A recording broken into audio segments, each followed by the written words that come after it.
Setelah pembukaan ekonomi domestik secara menyeluruh dan tidak lagi memaksa pelaksanaan langkah-langkah pencegahan wabak, berita berkaitan dengan pandemik COVID-19 nampaknya semakin berkurangan dari pandangan orang ramai, termasuk Pegawai Kesihatan Negara, Datuk Seri Dr. Noor Hisham. Memasuki tahun keempat wabak, nama Dr. Noor Hisham telah lama tidak muncul di pelbagai ruangan berita. Hanya kali ini dia tidak lagi muncul sebagai seorang yang memberikan laporan tentang wabak atau memberi nasihat tentang pencegahan. Sebaliknya, beliau mengungkapkan bahawa dia akan bersara pada hari jadi 21 April dan melangkah ke bahagian hidup yang lain.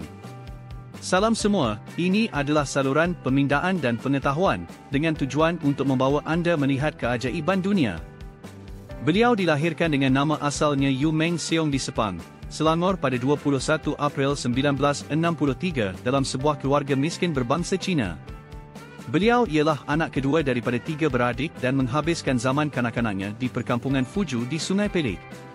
Beliau telah dibesarkan oleh ibunya yang berstatus ibu tunggal dan tinggal di Pangsapuri San Peng, Pudu, Kuala Lumpur, di mana beliau memperoleh pendidikannya di Sekolah Menengah Metodis KL.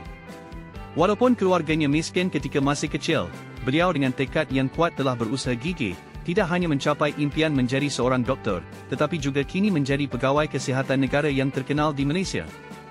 Sebagai seorang pegawai awam yang telah mengabdikan dirinya selama 35 tahun, Noor Hisham telah mengisi berbagai jawatan termasuk doktor bedah biasa, timbalan ketua pengarah, perubatan, dan ketua pengarah kesihatan.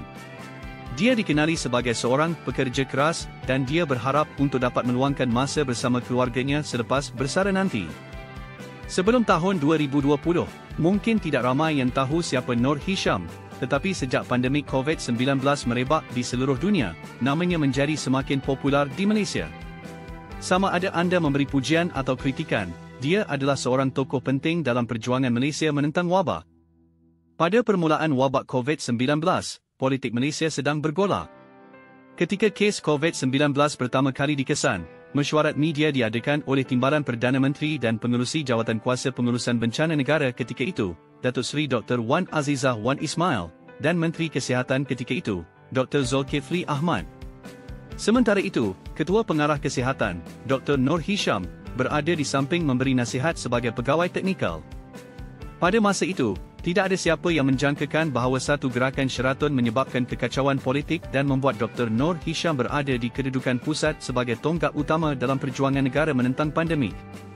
Pada tahun 2020, China Global Television Network memilih Dr. Noor Hisham sebagai salah satu daripada 3 doktor terunggul dalam menentang pandemik dan memuji beliau kerana kecekapan, ketenangan, dan memberikan nasihat kesihatan yang jelas semasa menghadapi wabak COVID-19.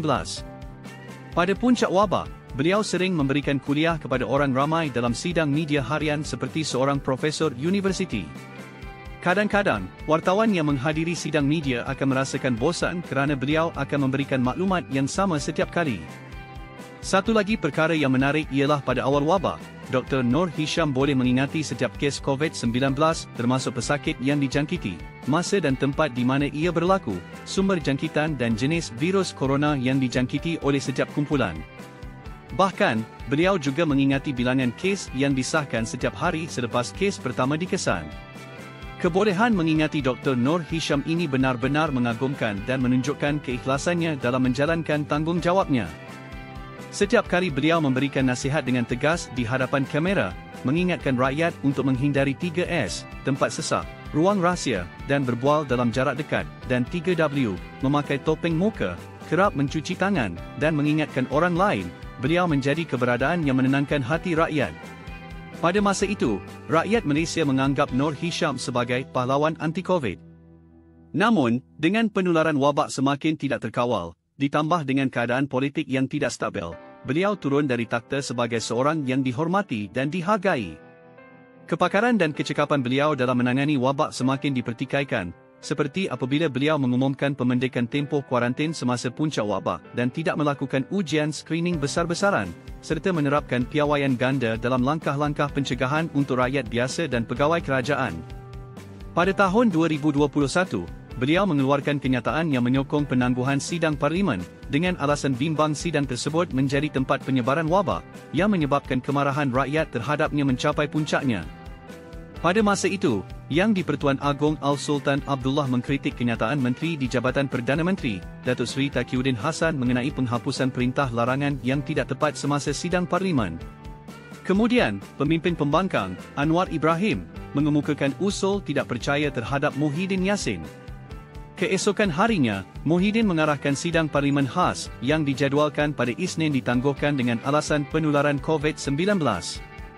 Muhyiddin juga menekankan bahawa keputusan ini dibuat selepas penilaian risiko oleh Kementerian Kesihatan dan Nasihat Pengarah Jeneral Kesihatan, Noor Hisham. Akhirnya, apabila Menteri Kesihatan Adham Baba digantikan oleh Khairi Jamaluddin, Noor Hisham melepaskan beban tanggungjawab untuk melawan wabak COVID-19 dan kembali ke kedudukan Pengarah Jeneral Kesihatan. Beliau hanya memberi pandangan pakar apabila diperlukan di mana sahaja dan tidak terpengaruh oleh kejadian yang berlaku di sekelilingnya. Beliau merupakan seorang pakar bedah ternama yang membuka jalan di pelbagai pentas global.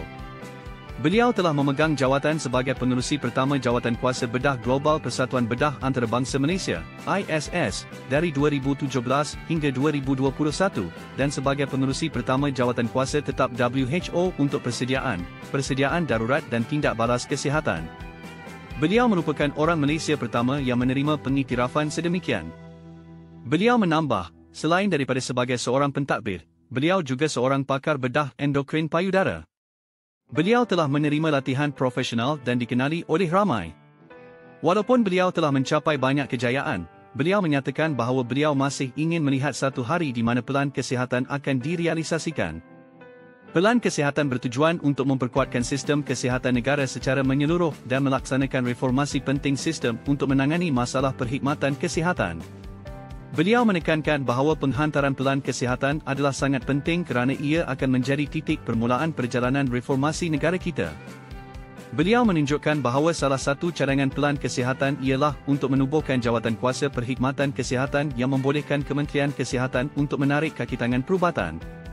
Adalah penting untuk menempatkan prosedur perekrutan kaki tangan perubatan di bawah Kementerian Kesihatan untuk menyelesaikan masalah doktor kontrak dan jawatan tetap, kata beliau. Baru-baru ini, petugas perubatan telah mengalami kecemasan dan ketidakpuasan kerana masalah doktor kontrak belum diselesaikan. Masalah ini juga termasuk kekurangan jaminan pekerjaan, pendapatan rendah, waktu kerja yang ketat, dan penindasan di tempat kerja. Sistem doktor kontrak diperkenalkan pada tahun 2016 untuk menyelesaikan masalah kelebihan pelajar perubatan di negara kita. Beliau berkata, Kementerian Kesihatan telah melakukan banyak perbincangan mengenai pembaharuan kesihatan, organisasi, dan keuangan selama bertahun-tahun, dan kini adalah masa untuk melakukan reformasi besar-besaran. Ini telah dibincangkan hampir selama 40 tahun, walaupun banyak penyelidikan telah dijalankan, tetapi tiada tindakan yang diambil. Beliau berharap untuk melihat pelaksanaan kandungan dalam buku putih kesihatan untuk memperkukuhkan sistem kesihatan. Sekarang, perjuangan menentang wabak bukan lagi menjadi tajuk utama negara. Kami menyaksikan peranan Noor Hisham di jalan perjuangan menentang wabak dari watak pembantu menjadi watak utama, dan kemudian dari watak utama kembali menjadi watak pembantu. Ia tergantung pada penilaian individu mengenai kebaikan dan kesilapan beliau. Yang tidak dapat disangkal adalah, Noor Hisham tetap menjadi tokoh yang paling menonjol dalam perjuangan menentang wabak di Malaysia. Terima kasih atas sokongan dan perhatian anda. Jika anda menyukai karya-karya saya, sila tekan suka, kongsikan dan langgan saluran saya. Ini akan memberi motivasi kepada saya untuk terus mencipta dan berkongsi lebih banyak kandungan.